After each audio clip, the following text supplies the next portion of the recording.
حسین جو پیدا مدینے میں ہوا، جس کے گھر کا دروازہ مسجد نبوی کے اندر کھلتا تھا، جو مسجد نبوی کے اندر پرورش پا کے جوان ہوتا ہے اور مدینے کی گلیوں میں کھیلتا رہا، اس حسین ابن علی کے لیے مدینہ چھوڑنا، اور پھر وہ اس بات کا علم اور شعور رکھتے تھے کہ یہ آخری بار حضور کے در پہ حاضری ہے، دوبارہ اس شہر نور میں نہیں آ سکوں گا، تو کیا قیامت ہوگی اور کیا منظر ہوگا۔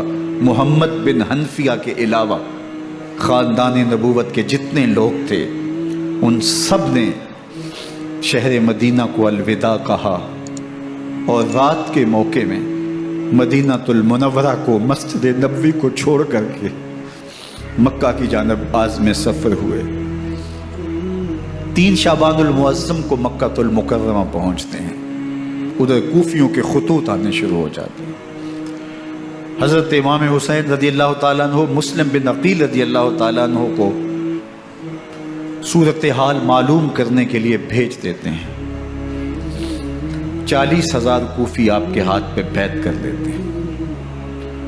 ادھر 25 پیدل حج کرنے والے حضرت امام حسین 8 ذی الحج کو احرام باندھتے ہیں، لیکن آپ کو پتہ چلتا ہے کہ حاجیوں کے روپ میں قاتل چھپا دیے گئے، تو آپ اس احرام کو حج کی بجائے عمرے میں بدلتے ہیں اور کوفے کی جانب عازم سفر ہوتے ہیں۔ کائنات والو، ذرا سینے پہ ہاتھ رکھ کے دیکھو کہ یہ کتنا مشکل مرحلہ تھا۔ اس دین کی آبرو کو بچانے کے لیے حضرت امام حسین رضی اللہ تعالیٰ عنہ نے کتنا بڑا قدم اٹھایا۔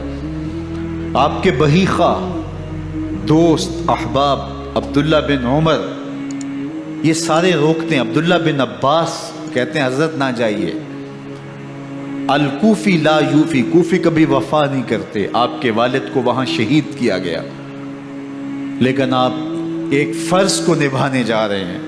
میرے غم گسارو، میرے مہربانوں، نہ روکو مجھ کو جانے دو، مجھے نانے کے دی کی ڈوبتی کشتی بچانے دو، میں جاتا ہوں کہ دنیا پر وفا کا نام رہ جائے، میں رہوں نہ رہوں پر عظمت اسلام رہ جائے۔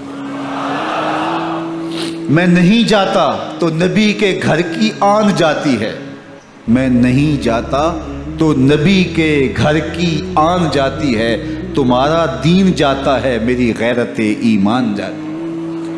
حضرت امام حسین یہاں سے چلتے ہیں، ابھی راستے میں ہی پہنچتے ہیں کہ یہ خبر آتی ہے کہ کوفے والوں نے بے وفائی کر دی، حضرت مسلم بن عقیل رضی اللہ تعالیٰ عنہ کو شہید کر دیا گیا، نعمان بن بشیر معزول کر دیے گئے، ابن مرجانہ ابن زیاد وہاں متعین کر دیا گیا جو سخت گیر شخص تھا، اور اس نے لوگوں کو ڈرایا، دھمکایا، اور کوفے کے لوگوں کے دل بدل گئے اور وہ بیعتیں توڑنے لگے۔ وہ منظر مسجد کوفہ کا کتنا دل گداز تھا، جب امام نماز کے لیے کھڑے ہوئے تو 40,000 لوگ آپ کے پیچھے تھا۔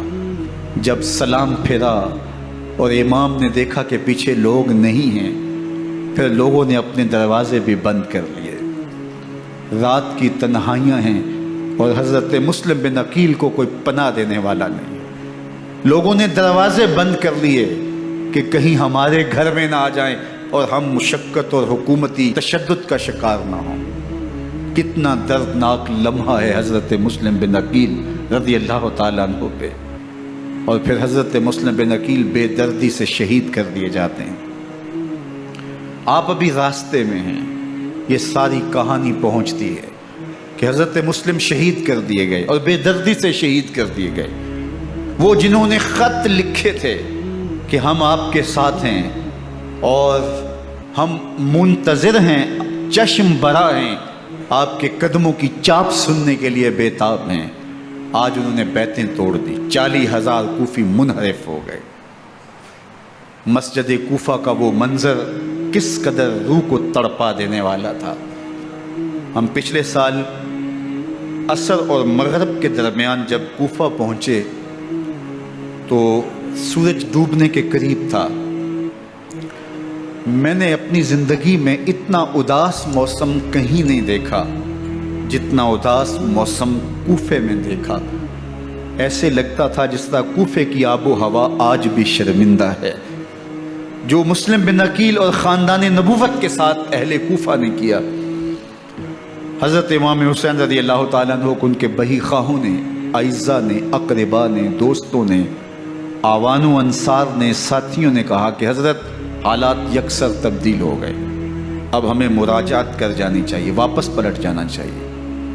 تو حضرت امام حسین کافی سوچ بچار میں رہے، پھر اس کے بعد آپ نے فیصلہ کیا کہ ہم آگے بڑھیں گے۔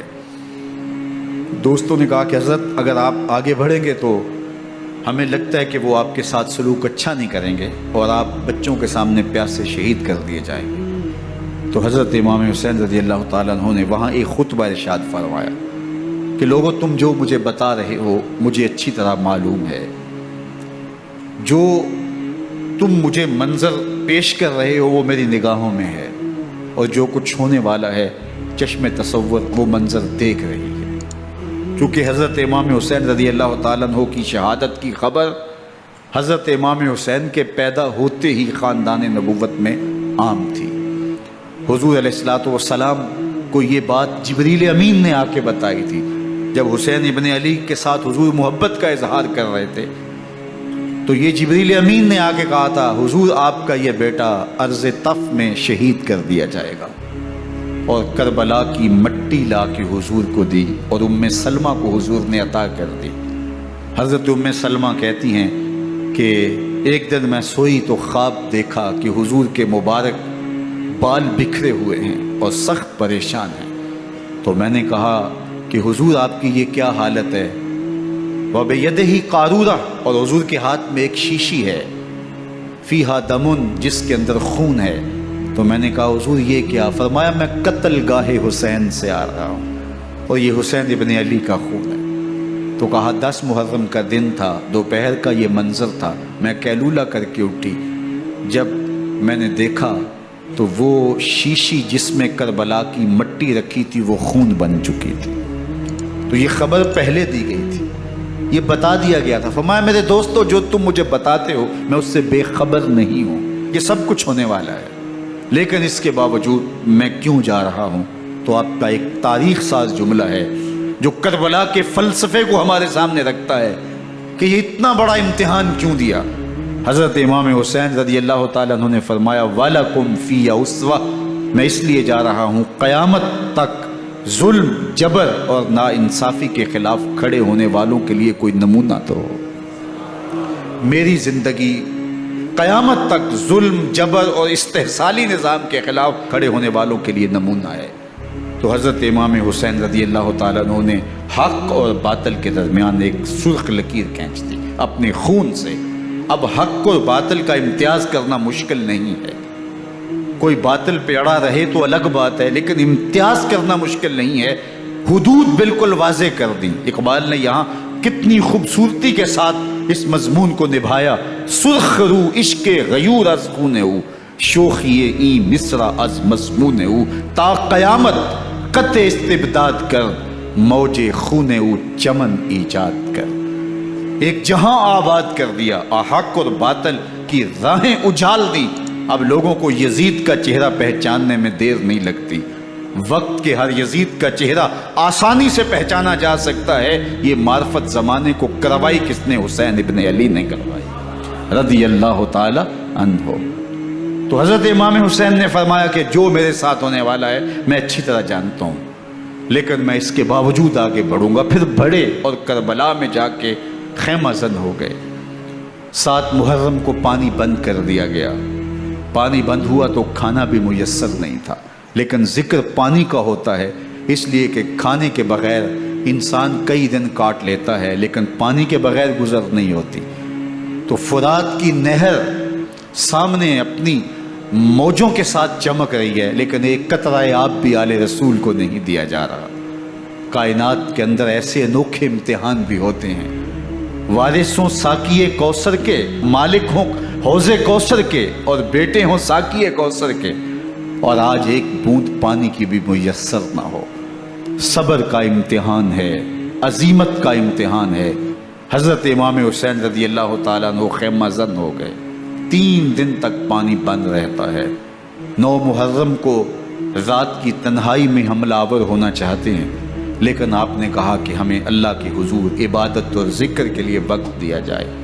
ساری رات ذکر میں گزرتی ہے، عبادات میں گزرتی ہے۔ رات کے اندھیرے میں آپ چراغ بجھا دیتے ہیں۔ آوان و انصار کو کہتے ہیں کہ ان کی دشمنی میرے ساتھ ہے، انہیں میرا خون چاہیے، اگر تم رات کی تاریکی میں نکل جاؤ تو میں تم سے کوئی مواخذہ نہیں کروں گا، اور یہ بھی تمہارا پیچھا نہیں کریں گے، اس لیے کہ ان کا مطلوب تم نہیں ہو، ان کا مطلوب میں ہوں۔ جب چراغ جلایا تو کوئی بھی نہیں گیا۔ مسلم بن نوسجہ کھڑے ہو کے کہتے ہیں حضرت اگر ہمارے بدن کو 70 بار کاٹا جائے اور جلایا جائے اور ہواؤں میں اڑا دیا جائے پھر بھی آپ کا ساتھ نہیں چھوڑیں گے۔ 70 سال کے بوڑھے ہیں حبیب بن مظاہر، کہتے ہیں حضرت آپ کو چھوڑ کے جائیں کہاں، آپ کو چھوڑ کے جائیں کہاں؟ کوئی ساتھ چھوڑنے کے لیے تیار نہیں ہے۔ پیاس ہے، سخت گرمی ہے، کربلا کا ماحول ہے، 72 افراد اور خاندان کی خواتین میدان کربلا میں خیمہ زن ہیں۔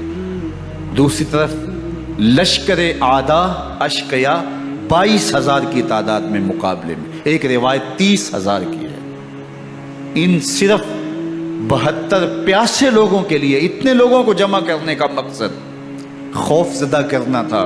شرط ہے کہ یزید کی بیعت کر لیں، محاصرے توڑ دیں گے، پانی دستیاب ہوگا، اعزاز و اکرام سے نوازا جائے گا، خزانوں کے منہ کھول دیے جائیں گے۔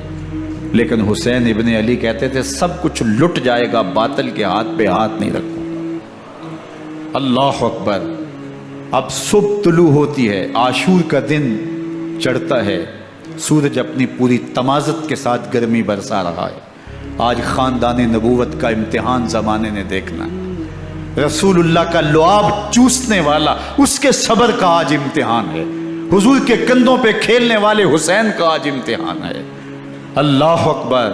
حسین ابن علی تمام حجت کرتے ہیں میں نے تمہارا کچھ نہیں بگاڑا، میں نے کسی کا خون نہیں کیا، میں نے کوئی زیادتی نہیں کی، تم کیوں میرے قتل کے در پہ ہو؟ تم جانتے نہیں میں کون ہوں؟ میں تمہارے نبی کا نواسا ہوں، رسول اللہ صلی اللہ علیہ وآلہ وسلم کے کندھوں پہ کھیلتا رہا ہوں، حضور کا لعاب چوستا رہا ہوں، اور میں بوسہ گاہ رسول صلی اللہ علیہ وآلہ وسلم ہوں۔ لیکن ان اشقیاء کے دل پر کوئی چیز اثر انداز نہیں ہوتی۔ ایک ہور ہے، اللہ اس کے دل میں نرمی ڈالتا ہے۔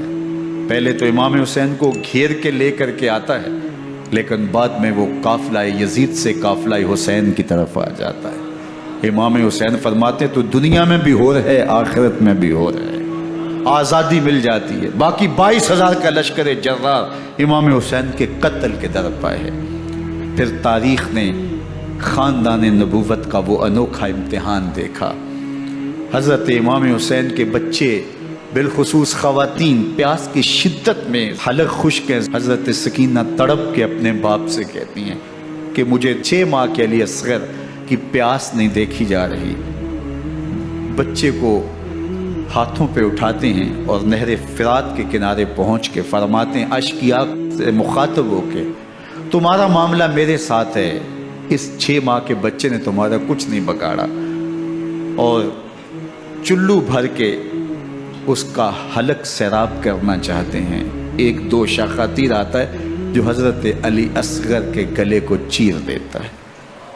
راوی لکھتے ہیں کہ وہ عام تیر نہیں تھا، جانوروں کو شکار کرنے کے لیے جو بڑے تیر ہوتے ہیں وہ 2 شاخہ تیر تھا۔ وہ گردن کو کاٹ دیتا ہے، خون بہنے لگتا ہے، گردن لٹک جاتی ہے۔ حضرت امام حسین وہ بہتا ہوا خون اپنے چلو میں لیتے ہیں اور آسمان کی طرف اچھال کے کہتے ہیں مالک حسین کی یہ قربانی بھی قبول۔ یہ تماشا لبے بام نہیں ہے، بچہ بیمار ہو ڈاکٹر جواب دے دیں، ماں باپ کے ہاتھ پھول جاتے ہیں، زندگی کی سانسیں ابھی چل رہی ہوتی ہیں، لیکن ڈاکٹر کہے کہ یہ میرے بس کا روگ نہیں ہے، کہیں اور لے جاؤ، تو زندگی کا لف و نشر غیر مرتب ہو جاتا ہے۔ میں سلام پیش نہ کروں حسین ابن علی کو، 6 ماہ کا علی اصغر ہاتھوں میں دم توڑتا ہے، گردن لٹک جاتی ہے، خون بہ رہا ہے، اب خیموں کی طرف بڑھ رہے ہیں، لیکن زبان پہ شکایت نہیں ہے، کہتے ہیں مالک حسین کی یہ قربانی قبول کر لے۔ اب خیموں کی طرف آنا، شہر بانو، ام رباب، سیدہ زینب، حضرت سکینہ سلام اللہ علیہا کا سامنا کوئی آسان کام نہیں تھا، لیکن حسین ابن علی آتے ہیں، شہزادے کو یہاں خیموں کے قریب رکھ کے کہتے ہیں کہ یہ حوض کوثر سے سیراب ہو گیا ہے۔ اللہ اکبر، کوہرام مچ جاتا ہے خیموں کے اندر، کیا منظر ہوگا اور ان کو کن الفاظ کے پیرائے میں ڈھال کر کے ان کیفیات کو بیان کیا جا سکتا ہے جو اہل بیت کے خیموں کے اندر علی اصغر کی شہادت کے بعد کا منظر رقم ہو رہا ہوگا۔ اللہ اکبر، ادھر اشکیا آوازیں دے رہے ہیں، مبارزت کے لیے پکار رہے ہیں۔ زمانے نے پھر وہ منظر بھی دیکھا کہ جوان بیٹے کو 18 سال کی کمائی حضرت امام حسین میدان عمل میں بھیج رہے ہیں۔ وہ علی اکبر جو حسین کا نور نظر ہے، آنکھوں کا قرار ہے، دل کی تسکین ہے۔ اور پھر حضرت علی اکبر جب گھوڑے کی زین سے فرش زمین پہ گرتے ہیں تو باپ کو آواز دیتے ہیں، اور حضرت امام حسین جو ہے وہ آگے جا کے بیٹے کی لاش اٹھاتے ہیں۔ اللہ اکبر، 18 سال کے بیٹے کی لاش کو کندھوں پہ اٹھا کے خیموں تک لاتے ہیں اور ہاتھ پھیلا کے کہتے ہیں مالک حسین کی یہ قربانی بھی قبول فرما۔ کبھی قاسم بن حسن کی لاش اٹھا کے لاتے ہیں، کبھی اون و محمد کی لاشیں اٹھا کے لاتے ہیں، بتیجوں کی، بھانجوں کی، بھائی عباس کے کٹے ہوئے بازو اور زخموں سے چھدا ہوا لاشا۔ کیا کیا قیامتیں تھیں جو اس کربلا کے ایک میدان کے اندر نہیں توڑی گئیں۔ حضرت امام حسین پر دکھ پہ دکھ، تکلیفوں پہ تکلیفیں۔ اب 71 لاشیں اٹھا کے خیموں تک پہنچا چکے، اور ادھر مبارزت کی دعوت دی جا رہی، آؤ میدان عمل میں آؤ، اب دیر کیوں کر رہے ہو۔ رسول اللہ کا حرم، رسول اللہ کی شہزادیاں جو نازوں میں پلی تھی، وہ کلیاں جو شبنم کا بوجھ بھی گوارا نہیں کر سکتی تھی، آج مصیبتوں کے پہاڑ ٹوٹ گئے۔ حضرت امام حسین کبھی شہربانوں کو، کبھی ام رباب کو دلاسا دیتے ہیں، کبھی حضرت زینب کو کہتے ہیں۔ حضرت زینب کربلا کے اس میدان کے اندر بڑے حوصلے کے ساتھ اپنے بھائی کے ساتھ کھڑی رہی، اپنے 2 بیٹے راہ خدا میں پیش کیے، ان کی لاشیں وصول کی، لیکن زینب جس جرأت کے ساتھ، جس پامردی کے ساتھ اس سارے منظر کو حوصلے کے ساتھ سہتی رہی، وہ یقیناً حوصلہ سیدہ زینب سلام اللہ علیہا کا ہی ہے۔ لیکن یہ وہ منظر تھا کہ زینب کا دل بھی ڈول گیا جب حسین ابن علی گھوڑے پہ بیٹھنے لگے، اور ان کو گھوڑے میں بٹھانے والا کوئی نہیں تھا، اور جو بھی سوار جاتا پھر واپس اس کی لاش ہی آتی اور حسین ابن علی لے کے آتے۔ آج حسین ابن علی جا رہے ہیں، زندگی کا سارا سرمایہ لٹ رہا ہے، حضرت زینب سلام اللہ علیہا سنبھالے سنبھل نہیں رہی۔ حضرت امام رضی اللہ تعالیٰ عنہ اٹھے اور آپ نے حضرت زینب کو صبر کی تلقین کی اور کہا کہ صبر ہی بہترین ذریعہ ہے اور اللہ کی قربت کا ایک بہترین سبب ہے، اور ان کو صبر کی تلقین کرتے ہوئے فرمایا کہ میرے بعد تم نے اس ذمہ داری کو سنبھالنا ہے، اور ان مخدرات اسلام کی، ان شہزادیوں کے پردے کی تم نے حفاظت کرنی ہے۔ اور پھر گھوڑے کی زین کس کے امام حسین لشکر اشکیا کی طرف بڑھتے ہیں۔ اب خیموں سے سسکیوں کی آواز آ رہی ہے، ان کا سردار، ان کا تاجدار آج سب کو چھوڑ کے کربلا کے میدان کی طرف بڑھ رہا ہے۔ جرم کیا کیا، قصور کیا کیا، اس نے کیا زیادتی کی کہ آج نیزوں اور انیوں کے مقابلے میں 22,000 کا لشکر حضرت امام حسین پہ ٹوٹ پڑتا ہے۔ آپ پھر اتمام حجت کرتے ہیں، میں نے کسی کو قتل نہیں کیا، خون ناحق نہیں بہایا، میرے خون کے درپے کیوں ہو، اپنی آخرت کیوں برباد کرتے ہو، تم جانتے نہیں میں کون ہوں، میں تمہارے نبی کا نواسا ہوں۔ لیکن ابن زیاد کہتا ہے مقابلے میں آؤ۔ پھر حضرت امام حسین رضی اللہ تعالیٰ عنہ مقابلے میں آتے ہیں، اور جب گھوڑے کو ایڑ لگا کے دشمن اشقیاء پہ ٹوٹتے ہیں تو پھر ایسا منظر ہوتا ہے کہ وہ بھیڑ بکریوں کی طرح آگے بھاگتے ہیں۔ 71 زخم کلیجے پہ لیے شجاعت کا یہ پیکر جب میدان میں آتا ہے، آواز آتی، یہ کون ذی وقار ہے، بلا کا شاہ سوار ہے، لباس ہے پھٹا ہوا غبار سے اٹا ہوا، تمام جسم نازنی چدا ہوا کٹا ہوا، یہ نبی کا نور عین ہے، یہ بال یقین حسین ہے، یہ حسین ابن علی ہے رضی اللہ تعالیٰ عنہ۔ پھر چاند بادلوں میں گھر جاتا ہے، شامی غنڈے تیر برساتے ہیں، تلواروں سے آپ کے بدن پر ضربیں لگاتے ہیں اور نیزوں سے آپ کے بدن کو پرو دیتے ہیں۔ جب آپ کا پیراہن بعد میں اتارا گیا تو آپ کے پیراہن میں 122 سوراخ تیروں کے تھے، 33 زخم تلواروں کے اور 34 گھاؤ نیزوں کے تھے۔ جب گھوڑے کی زین سے فرش زمین پر آئے، بدن چھلنی تھا، زخم زخم سے خون بہ رہا تھا، 3 دن کا پیاسا حسین، اللہ اکبر، بدن زخموں سے چور، 71 لاشیں کلیجے پہ لیے، مخدرات اسلام کے پردے کا خیال دل میں الگ ہے، لیکن گھوڑے کی زین سے جب فرش زمین پہ امام حسین آتے ہیں، زبان پہ ہائے نہیں، نالا و شیون نہیں، چیخ و پکار نہیں، آتے ہی پیشانی سجدے میں رکھتے ہیں اور پکارتے ہیں اللہم ردن بقضائکا وصبرن علی بلائکا تسلیمن لامرکا سبحان ربی العالی۔ مالک گھر لٹا کے، بچے لٹا کے، خاندان سب کچھ قربان کر کے، اپنے بدن کو زخموں سے چھلنی کروا کے، تیروں اور نیزوں کی انیوں سے اپنے آپ کو زخمی کروا کے، تیرے حضور سر جھکا کے یہ اقرار کرتا ہوں کہ حسین تیری تقدیر پہ راضی ہے، مالک تو بھی بتا، تو بھی حسین پہ راضی ہوا ہے کہ نہیں ہوا؟ آواز آ رہی ہے، اس پیاسے پر علی شیر خدا کو ناز ہے، اس نواسے پر محمد مصطفیٰ کو ناز ہے، اوروں نے بھی سجدے کیے پر اس کا عجب انداز ہے، اس نے وہ سجدہ کیا جس پر خدا کو ناز ہے۔ حسین ابن علی رضی اللہ تعالیٰ عنہ کا سر انور دستے قاتل نے تب کاٹا جب وہ سجدے میں جھکا ہوا تھا۔ یزید نے کہا میں بیعت لوں گا، امام حسین نے کہا کبھی بھی نہیں دوں گا، یہ سر کٹ سکتا ہے جھک نہیں سکتا۔ سر کاٹ کے نیزے کی نوک پہ چڑھا دیا گیا اور یہ اس بات کا اعلان تھا کہ ہم جیت گئے اور حسینی ہار گئے، اور لشکر یزید میں غوغا مچ گیا، نقارے بجنے لگے کہ ہم جیت گئے، دیکھو امام حسین شہید کر دیے گئے، اور سر کاٹ کے نیزے کی نوک پہ چڑھایا گیا۔ لیکن لشکر یزید سے یہ آواز آئی، یہ کیسا سر ہے جو کٹ کے بھی سر بلندی ہے، کٹ گیا ہے پھر بھی اونچا ہے، اللہ اکبر، یہ سر سجدے میں کٹا ہے، رب کے حضور عبادت کی حالت میں کٹا ہے، حسین آج بھی سجدے میں ہے، اللہ اکبر، حسین آج بھی سجدے میں ہے، بلکہ کٹے ہوئے سر کا رخ زمین کی جانب تھا اور کٹی گردن آسمان کی طرف، یوں نیزے پہ پرویا گیا، اللہ اکبر۔ ایک شاعر نے نقشہ کھینچا، بآنکھ سر نیزے پہ اور سوئے زمیں ہے روح، یعنی سجدہ ثانی کی ہے آرزو۔ رکعت کے 2 سجدے ہوتے ہیں، ابھی ایک سجدہ ہوا تھا کہ دست قاتل نے سر کاٹ دیا، کہا حسین کی پیشانی میں دوسرے سجدے کی تمنا مچل رہی۔ یہ تھا حسین ابن علی کا سجدہ، ساری زندگی رب کے حضور سجدہ قضا نہیں ہونے دیا۔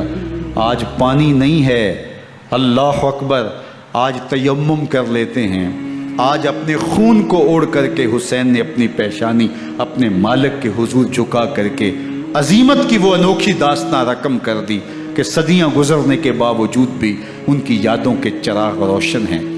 جب حضرت امام حسین اور دوسرے آیان و انصار کو شہید کر دیا گیا تو ان کے سر نیزوں کی نوک پہ چڑھا دیے گئے، حضرت امام حسین کا کٹا ہوا سر اور باقی 71 افراد کے کٹے ہوئے سر نیزوں کی نوک پہ، اور 10 سواروں کو ابن سعد نے کہا کہ ان کو رون دو، اور گھوڑوں کی ٹاپوں تلے حضرت امام حسین رضی اللہ تعالیٰ عنہ اور ان کے آوان و انصار کو جو ہے وہ روندا گیا، حتیٰ کہ ان کی استخوان مبارک، ان کی ہڈیاں بھی چور چور ہو گئیں۔ روننے سے قبل ان کا لباس اتار لیا، ان کے کپڑے اتار لیے گئے، اللہ اکبر، کیسی دردناک گھڑیاں تھیں۔ ابن سعد اور شمر جو ہے وہ خیموں میں داخل ہوا اور مخدرات اسلام کی چادریں چھیننے کی کوشش کی۔ حضرت زینب سلام اللہ علیہ نے مخاطب ہو کے کہا ہمارے چہرے کے رکھوالے چلے گئے ہیں، ظالم تو خیال نہیں کرتا ہم رسول اللہ کی بیٹیاں ہیں۔ حضرت شہربانو، حضرت زین العابدین اور حضرت زینب